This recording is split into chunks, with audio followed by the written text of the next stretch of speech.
최근 원달러 환율이 심리적 저항선으로 여겨지던 1,500원선을 턱 밑까지 위협하며 1,480원대까지 가파르게 치솟았습니다.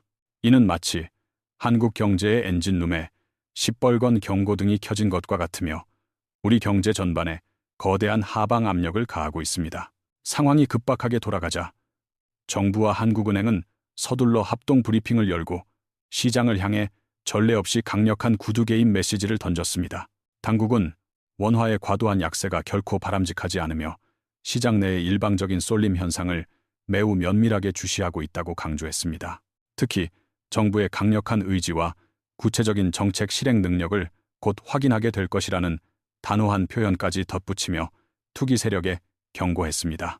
우리가 경제 뉴스에서 자주 접하는 구두 개입은 정부가 직접 달러를 풀기 전에 말로써 먼저 엄중한 경고장을 날리는 행위입니다.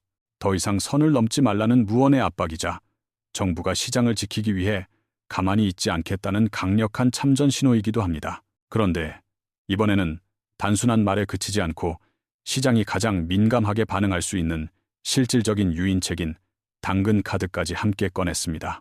그것은 바로 서학 개미들을 국내 증시로 유턴시키기 위해 해외 주식을 매도하고 국내에 투자할 시 세제 혜택을 주는 방안입니다. 해외 주식을 팔아 원화로 환전한 뒤 일정 기간 국내 주식에 투자하면 양도소득세를 파격적으로 한시 감면해주겠다는 아주 구체적인 대책입니다. 달러를 다시 국내로 들여오면 세금을 깎아주겠다는 정부의 명확한 메시지에 외환시장의 반응은 생각보다 즉각적이고 민감하게 나타났습니다. 대책 발표 직후 환율은 1,480원대에서 1,460원대로 급락했고 하루 기준으로 30원 넘게 하락하는 변동성을 보였습니다. 장중 한때는 1,440원대까지 밀리는 장면도 연출되었으나 문제는 이러한 강력한 엄포 이후에도 시장의 불안감이 완전히 해소되지 않았다는 점입니다. 정부가 이토록 강하게 시장에 개입했음에도 불구하고 왜 투자자들은 쉽사리 안심하지 못하고 여전히 달러의 눈치를 살피고 있는 것일까요? 지금의 현상은 단순히 외환 딜러들의 투기적인 게임이 아니라 한국 경제의 근본적인 체력인 펀더멘털을 둘러싼 거대한 의구심의 시작입니다. 정부의 호언 장담이 시장을 진정시킬 진짜 최후 통첩이 될 것인지 아니면 공허하게 울리는 양치기 소년의 외침이 될지는 아직 미지수입니다. 지금 전 세계 금융시장은 숨을 죽인 채 한국 정부의 다음 행동을 지켜보고 있으며 그 결과는 우리 삶에 직접 영향을 미칩니다. 오늘 우리는 이 긴급한 환율 폭등 상황의 본질이 무엇인지 그리고 그 이면에 숨겨진 진짜 근본 원인을 하나씩 파헤쳐 보겠습니다. 정부가 아무리 강하게 경고해도 시장이 요지부동인 이유는 지금 마주한 문제가 단순한 심리전을 넘어선 구조적인 성격의 것이기 때문입니다. 원화 약세는 단순한 감정이나 의지의 문제가 아니라 거대한 자본이 어디로 흐르느냐라는 아주 냉정한 경제 원리의 산물입니다. 원화 약세의 근본적인 출발점은 대한민국 내부가 아니라 바로 세계 경제의 중심축인 미국이라는 거대한 파도에서 비롯되었습니다. 미국 중앙은행인 연방준비제도는 2025년 들어 금리를 인하했음에도 불구하고 기준금리를 여전히 3.75%라는 높은 수준으로 유지하고 있습니다.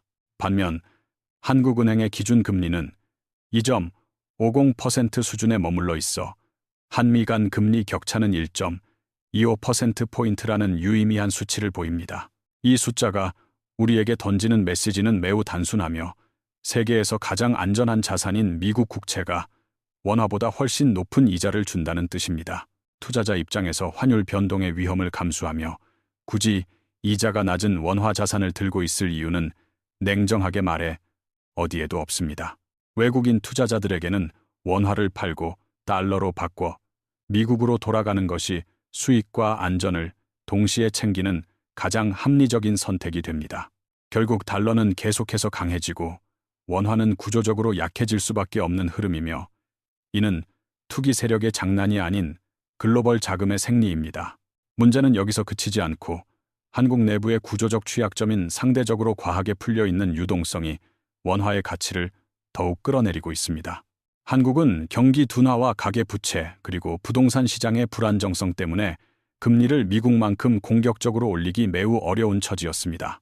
그 과정에서 재정과 금융을 통해 시중에 풀린 막대한 돈이 회수되지 못하고 유지되면서 원화의 희소성은 더욱 낮아지는 결과를 초래했습니다.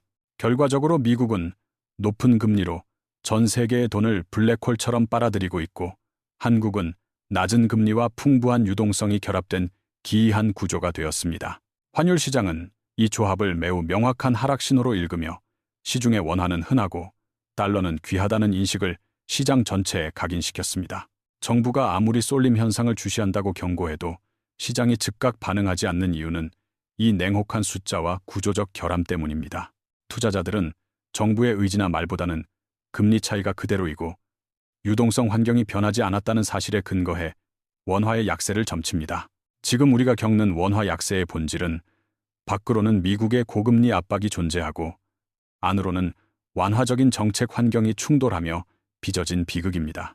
정부도 이 구조적인 한계를 잘 알고 있기에 이번에는 단순한 말잔치가 아니라 실제 자금의 흐름을 바꿀 수 있는 핵심 카드를 꺼냈습니다. 현재 외환 시장에서 가장 강력한 영향력을 행사하며 딜러들의 시선을 집중시키는 변수는 다름 아닌 거대 공룡 국민연금공단입니다. 국민연금은 운용 자산 규모만 우리 돈으로 약 1,000조 원에 달하며 전 세계 연기금 중 세 번째로 큰 규모를 자랑하는 시장 지배자입니다. 이 정도 규모의 자금이 움직이는 방향은 단순한 투자 판단을 넘어 외환 시장 전체의 물줄기를 바꾸는 결정적인 신호탄이 됩니다. 국민연금이 해외 투자를 늘릴 때마다 발생하는 막대한 달러 수요는 그 자체로 환율을 밀어올리는 가장 큰 상방 압력으로 작용해왔습니다. 국민연금이 환율과 직접적으로 연결되는 이유는 그들의 거대한 자산 포트폴리오가 글로벌 시장에 뻗어 있기 때문입니다. 해외 주식과 채권 투자에서 발생하는 막대한 수익은 달러로 들어오며 이를 원화로 바꾸느냐 마느냐가 시장의 수급을 결정합니다. 이번에 정부가 국민연금과 체결한 환해지 및 외환 스왑은 사실 연금의 수익률 제고를 위한 자율적 선택과는 거리가 있습니다. 이는 연금의 이익을 위한 결정이라기보다 정부가 환율 시장을 안정시키기 위해 국민연금이라는 거대한 저수지를 활용하는 것에 가깝습니다. 먼저 환해지는 국민연금이 보유한 달러를 현재 환율로 미리 시장에 팔아두어 단기적으로 달러 공급을 늘리는 고육책입니다. 정부 입장에서 이는 외환 보유고를 직접 소모하지 않고도 시장에 달러가 충분하다는 신호를 줄 수 있는 매력적인 카드입니다. 하지만 환해지는 비용이 발생하며 환율이 추가로 상승할 경우 연금의 잠재적 수익률을 깎아먹을 수 있는 위험한 선택이기도 합니다. 그럼에도 이 카드가 강행되는 이유는 당장 환율이라는 급한 불을 끄는 것이 국가 경제 차원에서 훨씬 중요해졌기 때문입니다. 한국은행과 맺은 외환 스왑 역시 연금의 해외 투자 시 시장에서 직접 달러를 사지 않도록 차단하는 강력한 방어 기제입니다. 원래대로라면 연금이 해외 주식을 살 때 시장에서 달러를 긁어 모아야 하지만 스왑을 통하면 한은에서 바로 달러를 빌렸습니다. 결과적으로 국민연금이라는 거대한 달러 수요자를 외환 시장 밖으로 격리해 환율 상승 압력을 원천 봉쇄하는 구조인 셈입니다. 이 구조의 수혜자는 연금이 아니라 정부이며 외환 보유고 사용에 대한 대외적 비판을 피하면서도 실질적인 방어 효과를 누립니다. 정부는 이와 동시에 개인 투자자들의 마음을 돌리기 위해 해외 주식 양도소득세 감면이라는 파격적인 세제 당근책을 던졌습니다. 핵심은 간단하며 해외 주식을 팔아 달러를 국내로 가져와 다시 우리 주식에 투자하면 세금을 대폭 깎아주겠다는 약속입니다. 2025년 12월 23일 기준으로 해외 주식을 가진 투자자가 국내로 복귀할 경우 1인당 최대 5천만 원까지 감면 혜택을 줍니다. 특히 내년 1분기에 복귀하면 양도소득세 전액 비과세라는 파격적인 조건을 내걸어 서학개미들의 조기 유턴을 강력히 유도하고 있습니다. 이 제도의 본질은 세금이라는 가장 현실적인 무기를 통해 민간에 잠겨있는 달러 자금을 국내 외환 시장으로 끌어들이는 것입니다. 하지만 시장은 이 제도 역시 구조적인 한미 금리 차를 극복하기에는 한계가 뚜렷한 보조 수단일 뿐이라고 냉정하게 평가합니다. 5천만 원이라는 한도와 한시적이라는 특성상 글로벌 자본의 거대한 흐름 자체를 뒤바꾸기에는 역부족이라는 시각이 지배적입니다. 결국 이러한 다양한 카드들이 연달아 등장했다는 사실은 역설적으로 현재 정부가 느끼는 환율 압박이 얼마나 심각한지를 방증합니다. 시장은 정부의 이러한 정책들이 환율을 일시적으로 눌러줄 수는 있어도 근본적인 하락 추세를 뒤바꾸기는 어렵다고 판단합니다. 결국 이 모든 정책적 노력들은 단 하나의 질문으로 귀결되며 과연 이러한 임시 방편들이 환율의 방향을 바꿀 만큼 충분할까요? 그리고 이 질문에 대해 시장은 여전히 숫자와 구조적인 현실을 먼저 보고 냉정한 판단을 내리고 있음을 명심해야 합니다.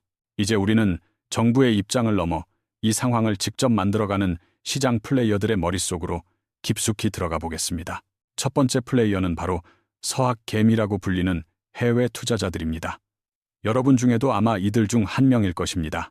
정부가 아무리 국내 증시 부양책을 쏟아내도 왜 그들은 굳이 위험을 감수하며 계속해서 미국 주식을 사모으는 걸까요?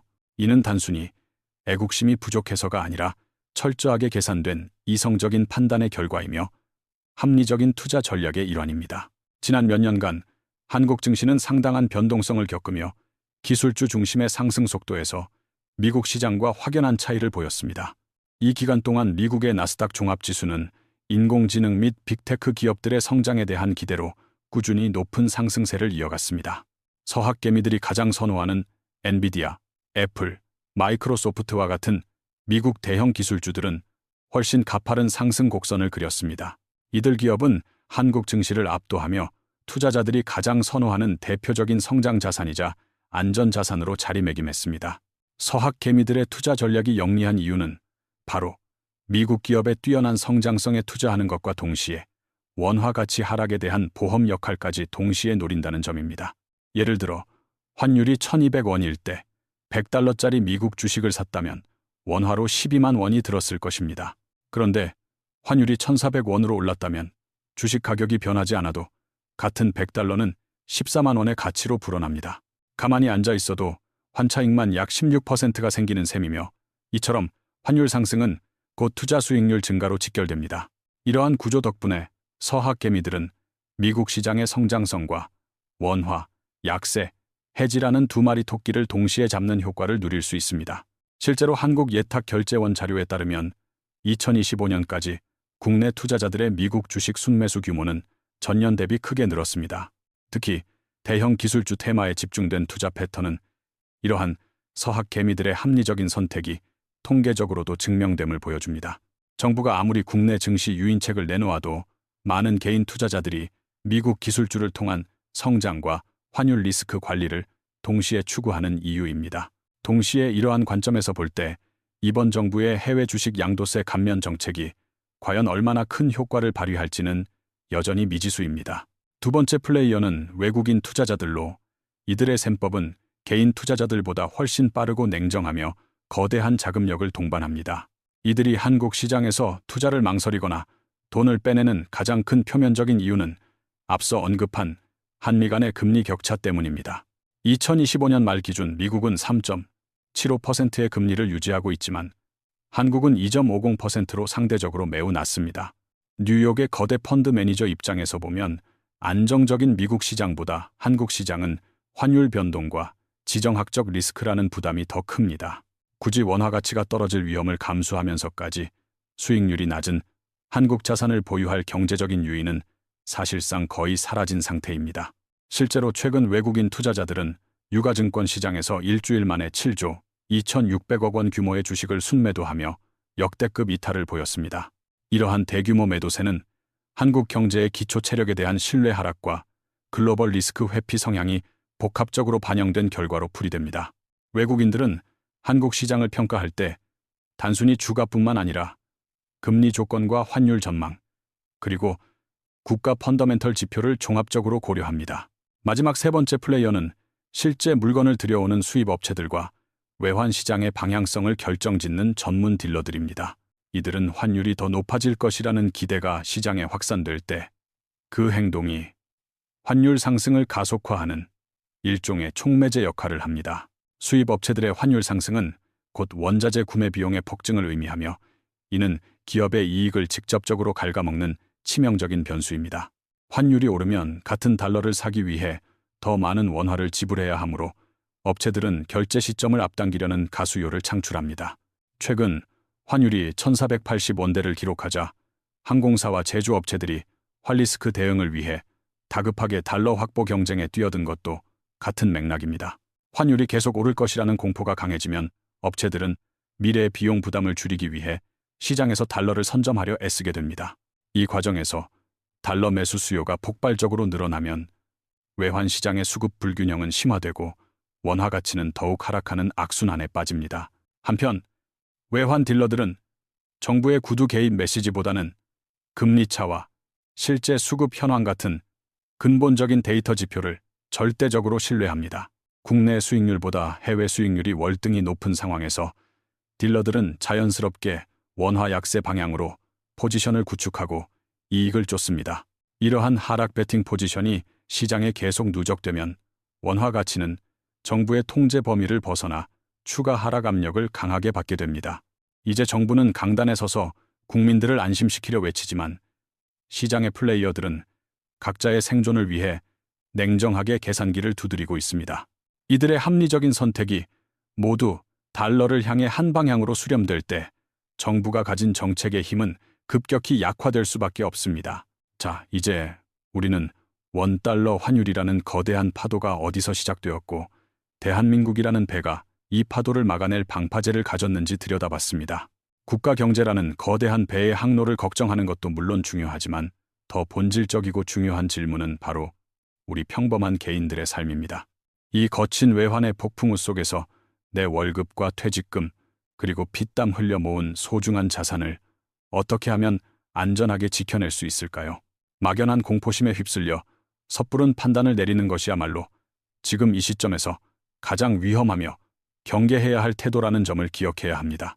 지금은 공포에 질려 시장을 떠날 때가 아니라 내 자산 포트폴리오의 건강 상태를 냉정하고 객관적인 시각으로 점검해야 할 골든타임입니다. 그렇다면 우리 개인이 지금 당장 실천할 수 있는 생존 선택지는 생각보다 복잡하지 않으며 핵심은 딱 두 가지 원칙으로 요약됩니다. 첫 번째 원칙은 자산의 일정 비중을 반드시 달러 자산으로 보유하는 것이며 이는 투자가 아니라 나를 지키는 최소한의 방어선입니다. 달러 예금이든 미국 주식이든 자산의 형태는 중요하지 않으며 핵심은 원화 자산에만 올인하지 않는 분산된 구조를 만드는 것에 있습니다. 원화 가치가 크게 흔들릴 때 내가 가진 달러 자산은 전체 자산의 하락을 막아주는 든든한 완충 장치이자 최후의 보루가 됩니다.